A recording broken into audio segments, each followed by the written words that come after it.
Biology class 12 chapter 12 मानव कल्याण में सूक्ष्म जीव अर्थात माइक्रोब्स इन ह्यूमन वेलफेयर के अंतर्गत पार्ट 5 लेकर के आए हैं। अगर इसके पहले के सभी पार्ट देखना चाहते हैं तो हमारे चैनल की प्लेलिस्ट में जाकर के आप देख सकते हैं। और अगर इसके पहले के सभी चैप्टर्स के टोटल टॉपिक बहुत ही आसान भाषा में, सरल भाषा में समझना चाहते हैं चित्र सहित, तो हमारे चैनल की प्लेलिस्ट में जाइए। टोटल चैप्टर, टोटल टॉपिक्स के साथ फ्री में मिल जाएंगे, जाकर के देख लीजिए। आज के वीडियो में, आज के पार्ट में किस क्षेत्र में जैव उर्वरक के रूप में सूक्ष्मजीव कैसे योगदान देते हैं, यानी microbes as a bio fertilizers in agriculture को समझाएंगे। तो चलिए शुरू करते हैं। तो देखिए, पहला इसमें हो जाएगा जैव उर्वरक के रूप में, जैव उर्वरक के रूप में यानी बायो फर्टिलाइजर्स के रूप में। तो आपको बता दें जैव उर्वरक क्या होता है। कभी कभी केवल परिभाषा पूछ ली जाती है कि जैव उर्वरक किसे कहा जाता है या बायो फर्टिलाइजर किसे कहा जाता है। तो ऐसे जीव, परिभाषा क्या होगी इसकी, ऐसे जीव जिनसे मृदा की पोषण गुणवत्ता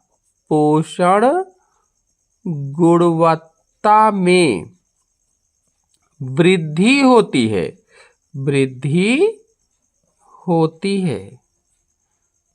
उन्हें जैव उर्वरक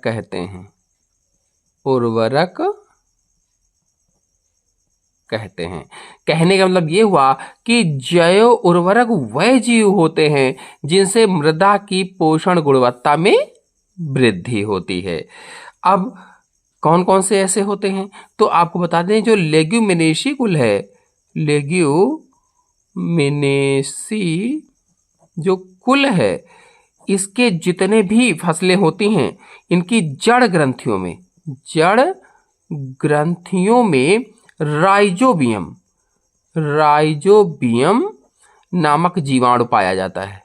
जो राइजोबियम जीवाणु है ये पाया जाता है। ये कैसे रहता है तो सहजीवी के रूप में रहता है। जैसे ये जड़ है, मान लेते हैं चने की जड़ है। लेग्यूमिनेसी कुल का मतलब है जितनी भी दलहनी कुल हैं, यानी जितनी भी दलहन होती हैं, दलहन दाल कुल कह लीजिए। तो जो इसमें मान लीजिए चना है, तो इस तरह से बीच में ग्रंथियां पाई जाती हैं जड़ों में। तो इन ग्रंथियों के अंदर ये जो राइजोबियम जीवाणु होता है ये बैठा रहता है, इसी में रहता है, सहजीवी के रूप में इसी के साथ साथ रहता है और नाइट्रोजन का फिक्सेशन करता है। वायुमंडल से नाइट्रोजन का फिक्सेशन करता है या नाइट्रोजन का स्थिरीकरण करता है। इस तरह से वायुमंडल से नाइट्रोजन को पेड़ पौधों को प्राप्त करवाता है, ऐसे हम कह सकते हैं। इसी तरह से एजोटोबैक्टर भी होता है। ये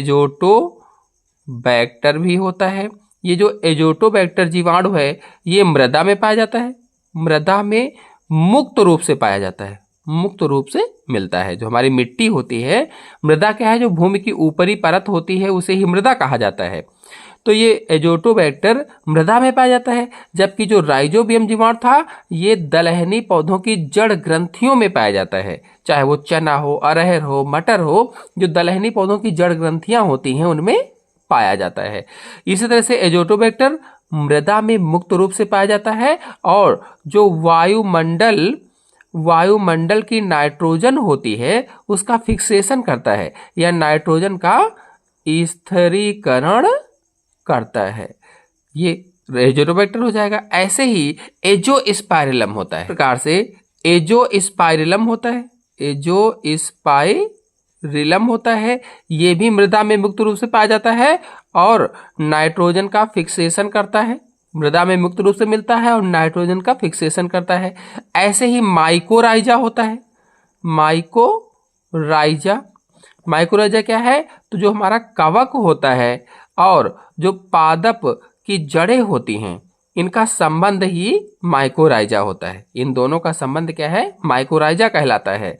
और आपको बता दें कि ये जो फास्फोरस होती है उसके अवशोषण को कई गुना बढ़ा देते हैं। फास्फोरस की अवशोषण को, और इस तरह से पौधों की वृद्धि होती है। ऐसे ही धान के खेतों में आपने देखा होगा, जो धान के खेत होते हैं उनमें साइनोबैक्टीरिया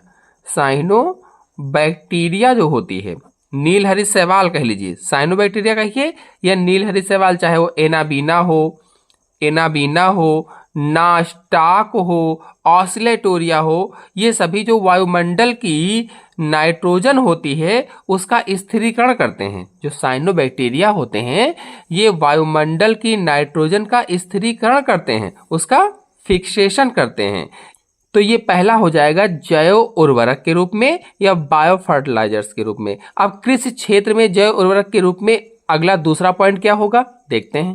अब इसमें देखिए दूसरा हो जाएगा भूमि की उर्वरता।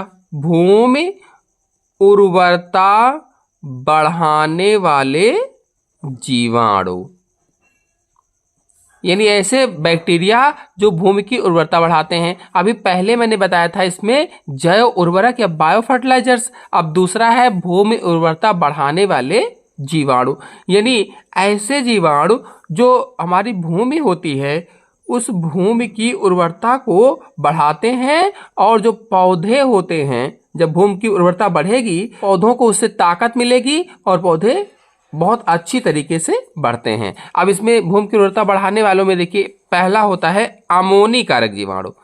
अमोनी कारक जीवाणु होता है भूमि की उर्वरता बढ़ाने में। अब अमोनी कारक कौन कौन से जीवाणु होते हैं, तो जैसे बैसिलस माइकोइडिस होता है।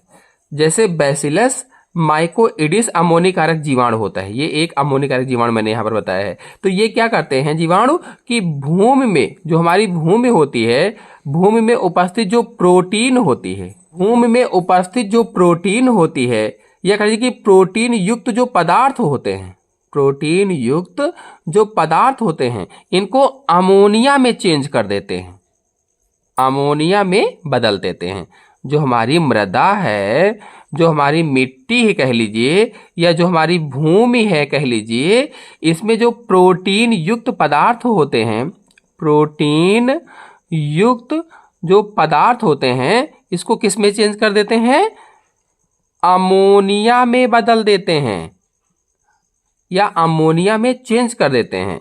अब ये जो मुक्त अमोनिया है ये जल के साथ और कार्बन डाइऑक्साइड के साथ मिलकर के अमोनियम कार्बोनेट बनाती है। जो अमोनिया थी ये मुक्त हुई, ये इसने क्या किया कि जल और कार्बन डाइऑक्साइड के साथ मिलकर के अमोनियम कार्बोनेट का निर्माण करती है। और आपको बता दें कुछ फसलें ऐसी होती हैं, कुछ फसलें या सेवरल क्रॉप्स ऐसे होते हैं जो अमोनिया के यौगिक होते हैं, इनके नाइट्रोजन के स्रोत के रूप में उपयोग करते हैं। अमोनिया के यौगिकों को नाइट्रोजन स्रोत के रूप में उपयोग में करते हैं। तो इस तरह से ये बैसिलस माइकोइडस यानी अमोनी कारक जीवाणु काम करता है। इसी तरह से एक और जीवाणु आपको बता दें, बैसिलस रेमोसमस, ये भी अमोनी कारक जीवाणु होता है, बैसिलस रेमोसमस। अब भूमि की उर्वरता बढ़ाने में पहला मैंने बताया अमोनी कारक जीवाणु। अब दूसरा होता है नाइट्रोजन स्थिरीकरण जीवाणु।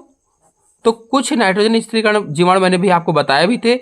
उसी तरह से जो वायु होती है, हमारी वायु में उपस्थित जो नाइट्रोजन होती है उसको यौगिकों में बदलते हैं कुछ जीवाणु, जैसे एजोटोबैक्टर है, ऐसे ही क्लास्ट्रीडियम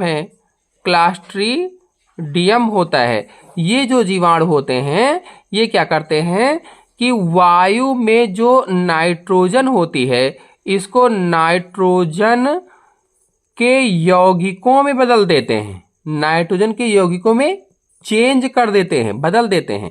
यानी कहने का मतलब ये है कि एजोटोबैक्टर है, क्लास्ट्रीडियम है, ये मिट्टी में जो हमारी मृदा होती है उसमें स्वतंत्र रूप से पाए जाते हैं, और जो मिट्टी के कण होते हैं, मिट्टी के कणों के बीच में जो नाइट्रोजन होती है, मिट्टी के कणों के बीच में वायु से जो नाइट्रोजन आई हुई है, फंसी हुई है उसको क्या करते हैं कि नाइट्रोजन के यौगिकों में चेंज कर देते हैं, नाइट्रोजन के यौगिकों में बदल देते हैं। और इन जीवाणुओं की जब मृत्यु होती है, ये जीवाणु क्योंकि मिट्टी के बीच में है, जब ये मरते हैं तो इनकी मृत्यु होने पर क्या होता है कि इनका अपघटन हो जाता है। जब ये जीवाणु मरते हैं तो इनका अपघटन हो जाता है, और अपघटन होने के साथ ही साथ जो मुक्त अमोनिया होती है, इसके साथ में जो अमोनिया थी, मुक्त अमोनिया जीवाणु की सहायता से पहले तो नाइट्राइट में बदलती है और फिर नाइट्रेट में बदल जाती है। पहले नाइट्राइट में और फिर नाइट्रेट में बदल जाती है, और नाइट्रेट को जो करते हैं पौधे अवशोषित कर लेते हैं। तो कुल मिलाकर के रिजल्ट ये निकला कि पौधे नाइट्रोजन को डायरेक्ट अवशोषित नहीं कर पाते हैं, पौधे नाइट्रोजन को नाइट्रेट के रूप में अवशोषित करते हैं। जो पौधे होते हैं, बहुत ही इंपॉर्टेंट पॉइंट है, याद रखिएगा, जो पौधे होते हैं वो नाइट्रोजन को नाइट्रेट के रूप में अवशोषित करते हैं। अब चलिए अगले पॉइंट पर आते हैं। अब कृषि क्षेत्र में जैव उर्वरक के रूप में सूक्ष्मजीवों में अगला पॉइंट होगा, तीसरा पॉइंट आप बता सकते हैं, मृत पौधों तथा जंतुओं का सड़ना।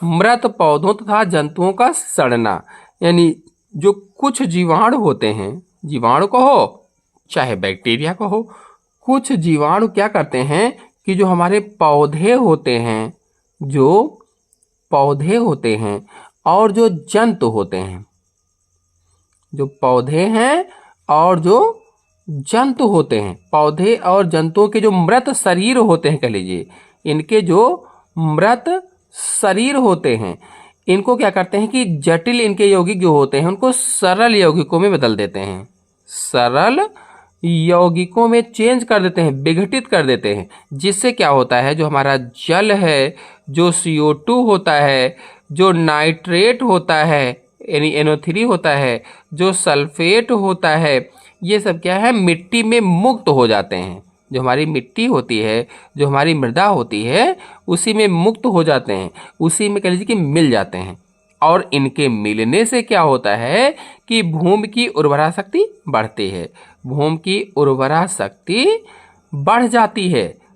और आपको बता दें कि ये मर करके उसी में विघटित हो जाते हैं बाद में। अब इसमें से कौन कौन से जीवाणु होते हैं, तो आपको पहला जीवाणु बता दें, बैसिलस, बैसिलस माइकोइडिस, अभी इसके बारे में बताया भी था।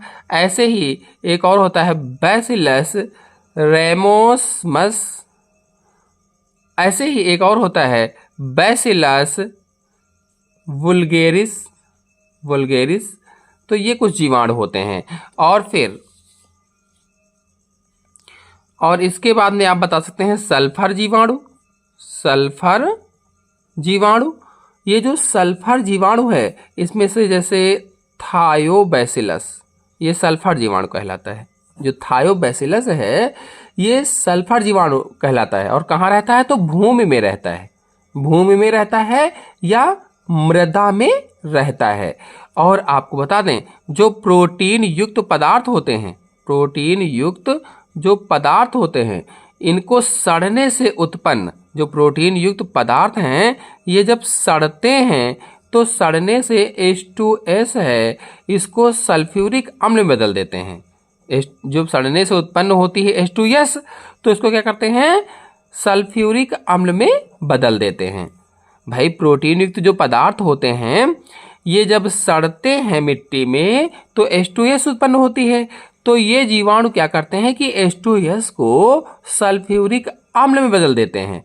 और ये जो सल्फ्यूरिक अम्ल होता है, ये भूमि में पाए जाने वाले लक्षणों के साथ क्रिया करता है। सल्फ्यूरिक अम्ल भूमि में जो तत्व पाए जाते हैं उनके साथ में क्रिया करता है, और क्रिया करके सल्फेट लवण बना देता है, सल्फेट लवण का निर्माण कर देता है। और जो हमारे पौधे होते हैं, पेड़ पौधे जो होते हैं, वो सल्फर उपापचय के लिए इन सल्फेट लवणों का अवशोषण कर लेते हैं। तो इस तरह से ये हो जाएगा। चलिए बताते हैं कि इसको परीक्षा में कैसे लिखें कि अच्छे नंबर आए। हेडिंग डालेंगे कृषि क्षेत्र में जैव उर्वरक के रूप में सूक्ष्म जीव, जिसमें मैंने पहला बताया जैव उर्वरक या बायो फर्टिलाइजर्स। तो जैव उर्वरक वह जीव जिनसे मृदा की पोषक गुणवत्ता में वृद्धि होती है। इनमें जीवाणु, कवक, नीलहरी शैवाल आदि हो सकते हैं या आदि आते हैं। दलहनी पौधों की जड़ ग्रंथियों में राइजोबियम नामक जीवाणु सहजीवी के रूप में पाया जाता है। यह वायुमंडल की नाइट्रोजन को स्थिरीकृत करता है या उसका स्थिरीकरण करके कार्बनिक के रूप में बदल देता है, कार्बनिक यौगिकों में चेंज कर देता है। एजोस्पाइरिलम तथा एजेटोबैक्टर नामक जीवाणु मृदा में मुक्त रूप से मिलते हैं और वायुमंडल की नाइट्रोजन का स्थिरीकरण करते हैं। इसी प्रकार माइकोराइजा भी मृदा में फास्फोरस की मात्रा बढ़ाता है। धान के खेतों में साइनोबैक्टीरिया भी मृदा की उर्वरक क्षमता को बढ़ाता है। ये मुख्य रूप से साइनोबैक्टीरिया जैसे एनाबीना, नास्टाक, ऑसिलेटोरिया हैं। फिर अगली हेडिंग डालेंगे भूमि की उर्वरता बढ़ाने वाले जीवाणु। तो भूमि से पौधे निरंतर नाइट्रोजन वाले पदार्थ उपलब्ध कराने में सहयोग देने वाले जीवाणु दो भागों में बांटा गया है। पहला अमोनिकारक जीवाणु और दूसरा नाइट्रोजन स्थिरीकरण करने वाले जीवाणु। पहला है अमोनिकारक जीवाणु। ये जीवाणु भूमि में उपस्थित प्रोटीन युक्त पदार्थों को अमोनिया में बदल देते हैं। मुक्त अमोनिया जल तथा कार्बन डाइऑक्साइड के साथ मिलकर अमोनियम कार्बोनेट बनाती है और कुछ फसलें इन यौगिकों का नाइट्रोजन के स्रोत के रूप में उपयोग करती हैं। बैसिलस माइकोइडस, बैसिलस रेमोसमस आदि अमोनिकारक जीवाणु हैं। फिर डालेंगे नाइट्रोजन स्थिरीकरण जीवाणु। कुछ जीवाणु वायु में उपस्थित नाइट्रोजन के यौगिकों में बदल देते हैं, जैसे एजोटोबैक्टर, क्लास्ट्रीडियम मिट्टी में स्वतंत्र रूप से रहते हैं। इन जीवाणुओं की मृत्यु होने पर इनके अपघटन से मुक्त अमोनिया पहले नाइट्राइट और फिर नाइट्रेट में बदल देते हैं, जिसका पौधे द्वारा उपयोग किया जाता है। टहनी कुल के पौधों की जड़ ग्रंथियों में भी कुछ जीवाणु मिलते हैं, जैसे राइजोबियम लेगुमिनेशियरम वायु से मुक्त नाइट्रोजन को अवशोषित करके नाइट्रोजन यौगिक बनाते हैं। पौधे इन जीवाणुओं को रहने का स्थान देते हैं और बदले में जीवाणु पौधों को नाइट्रोजन देते हैं। यह सहजीवन का एक अनुपम उदाहरण है, जिससे भूमि की उर्वरता में वृद्धि होती है। इसी प्रकार कुछ नाइट्रीफाइंग जीवाणु जैसे नाइट्रोमोनास, नाइट्रोबैक्टर आदि भी हैं। भूमि में रहने वाले सल्फर जीवाणु जैसे थायोबैसिलस होते हैं। तो इस तरह से परीक्षा में लिखना होगा। आशा है आपको पूरा वीडियो अच्छी तरह से समझ में आ गया होगा। समझ में आ गया हो तो वीडियो को लाइक कीजिए, अपने सभी दोस्तों में शेयर कीजिए। चैनल पर पहली बार आए हैं तो चैनल को सब्सक्राइब भी कर लीजिए। धन्यवाद।